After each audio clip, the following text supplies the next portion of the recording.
beginning. I should have died that night. Everyone on the expedition knew the risks of trekking across the Kaldorian wastes, an uncharted landscape filled with ancient ruins, electrostorms, and fauna that evolved specifically to kill anything warm-blooded. But we were desperate. The rumor was too big to ignore. A crashed alien Ark-Ship loaded with tech older than humanity itself. I wasn't an adventurer. I wasn't a soldier. I was a field medic, the closest thing our crew had to a doctor. But I signed on anyway, hoping to earn enough to wipe out my debts and buy myself a new life. Turns out, fate had other plans. We made camp near a canyon marked by impossible geometric formations, columns of black stone carved into spirals and floating rings that hovered in the air without support.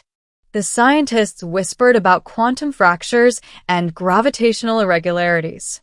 I didn't care about the physics. I cared about surviving the night. Around midnight, the storm hit. It came out of nowhere, as if the sky itself cracked open. Lightning in colors I'd never seen, green, violet, white-hot gold, ripped across the canyon. The air hummed with static. Our tents blew apart. Equipment scattered. People shouted. Then something worse happened. A creature crawled out from the canyon shadow, tall, skeletal, with too many joints and eyes that glowed like embedded stars. Its skin shimmered between solid and translucent. It moved like a glitch in reality. We panicked. We ran. I wasn't fast enough. It caught me with a single swipe, claws slicing across my chest. The world spun. I felt warmth leaking from my body, then unbearable pain, then nothing. Everything faded. I knew I was dying. I knew this was the end. Except it wasn't. Through the choking haze, I saw a figure kneel beside me, a silhouette glowing softly, outlined by shimmering silver light. A woman or something shaped like one. She touched my cheek gently. "You fought bravely," she whispered, voice melodic and otherworldly. "Do not give in to darkness yet." My blood bubbled in my throat. Who are you?" Her expression softened. "You mortals call us the Arendai, but my name is Sira." She lifted her wrist to her mouth and bit down, drawing forth blood that glowed like molten blue fire. "You will not die tonight," she said. Then she pressed her bleeding wrist to my lips. "Drink." I would have refused. I would have questioned. But I was fading, drowning in the cold. So I drank. Her blood burned like liquid stars. Light filled my veins. My heart ignited. My wounds sealed with crackling energy. The universe twisted, stretched, then snapped back into place. I gasped, sitting upright. Alive. More than alive. Sira exhaled with relief. "It worked," she whispered. "Your life is now bound to mine." I didn't understand. But soon, very soon, I would. When morning came, the storm had vanished. Our crew reunited, stunned to find me alive. They stared at the sealed wounds across my chest, faint glowing lines where claws once tore me apart. I told them I got lucky. I didn't mention the immortal alien woman who saved me. Sira stayed hidden among the canyon rocks, watching us from a distance with luminous eyes. I felt her presence like a pulse in my blood. Every time she moved, my heart seemed to respond. On the second night, she appeared before me again. "You're adjusting well," she said softly. "Adjusting to what?" I asked. "To life after death." She sat beside me, her silver hair flowing like liquid moonlight. Her skin glowed faintly, covered in subtle fractal patterns that shifted like constellations. "The blood of an Arendai," she explained, "is not meant for mortals. It rewrites your cells, overriding human frailty. You are now closer to my kind than your own." I swallowed hard. What does that mean for me? "You will heal quickly. You will not age. Your lifespan now stretches beyond the collapse of stars. Her voice tightened. But this gift comes with a bond. Bond. Our life forces intertwined the moment you drank my blood. If I die, so do you. The night air felt suddenly thin. You saved me, I said. But you tied my life to yours? I had no choice, she whispered. Your spirit was slipping away. My blood was the only chance. And then, as if ashamed, she added, and perhaps because I could not bear to watch you die. My heartbeat quickened. Why me? She looked away, sadness darkening her features. You remind me of someone I lost. The next days were chaos. The creature from the canyon returned. But this time, it wasn't alone. Dozens of Riftborn, beings half in our reality, half in another, emerged from fracture points. Our expedition was forced deeper into the ancient Ark-Ship ruins. And Sira stayed by my side. She moved like a warrior forged of light, her luminous blood-forming weapons, barriers, and blasts of shimmering force. The Riftborn recoiled from her presence. Why do they want us? I asked, panting behind cover. They aren't after you, she said. They're hunting me. Why? She hesitated. We Erendai were guardians. My people protected the flow of timelines, keeping the rift at bay. But we failed. The Riftborn now seek to consume what remains of our essence. Your blood. Everything, she whispered. My memories. My power. My life. And because of our bond, I said slowly, if they kill you, yes. Her voice trembled. You will fade forever. We pushed deeper into the Ark-Ship.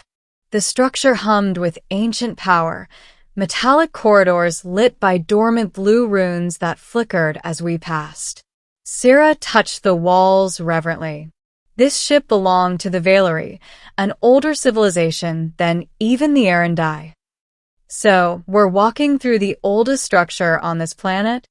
No, she traced her fingers across one glowing symbol. This ship was not built on this planet. A cold shiver crawled down my neck. It crashed here during a war older than your species. And inside lies the one weapon capable of sealing the rift forever. What weapon? You. I stepped back. Me. Her expression was heartbreaking. When you drank my blood, your body became a vessel capable of surviving the energy needed to close the rift. You can withstand what no mortal or Erendai can. So, I'm supposed to sacrifice myself? You won't die, she said. But you'll change. And once it happens, nothing will ever be the same. Before I could respond, the walls shook violently. The Riftborn had found us. They poured into the corridor, reality warping around them like a shattered mirror. Sira grabbed my hand. Run. We sprinted through the Ark-Ship's heart, toward the core. Ending the core chamber was vast, a cathedral of floating structures, rotating rings, and a sphere of radiant energy suspended above an abyss. The rift pulsed within the sphere, a swirling wound in space. The Riftborn were drawn to it like moths to flame. Sira turned to me, breathing hard. This is the moment, she said. If the rift expands, this world will fracture. Time itself will break. And I'm supposed to fix that? You were reborn for this, she whispered. My blood made you a living conduit. The Riftborn slammed into the chamber walls, cracking the ancient alloys. One creature lunged toward us. Sira blasted it back with a flare of shining blue energy. She was bleeding light. She was weakening. Sira, you're hurt. It doesn't matter.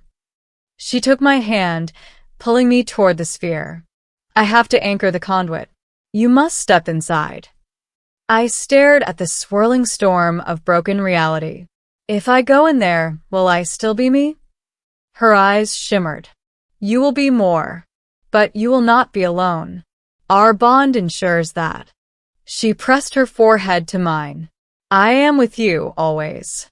The Riftborn roared, breaking through the defenses. I made my choice. I stepped into the sphere. Pain, unimaginable, cosmic, flooded through me. My mind felt like it expanded across galaxies.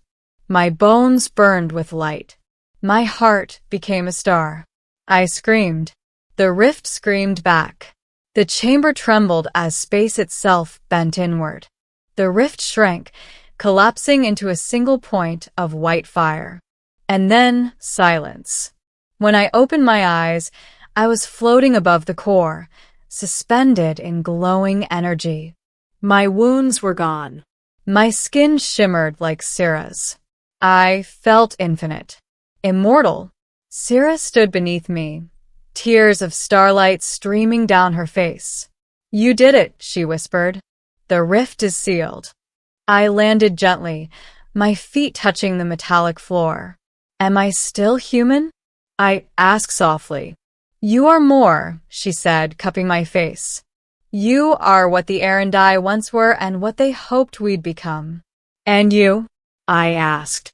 Are you bound to me forever? She smiled, the kind of smile that held centuries of loneliness finally easing. Yes, she whispered. My life is yours. And yours is eternal. I took her hand. What happens now? She looked at the sealed sphere glowing peacefully. Now, she said, we protect what remains. Together. The Ark-Ship trembled, awakening new lights as if acknowledging us, its new guardians. I squeezed her hand.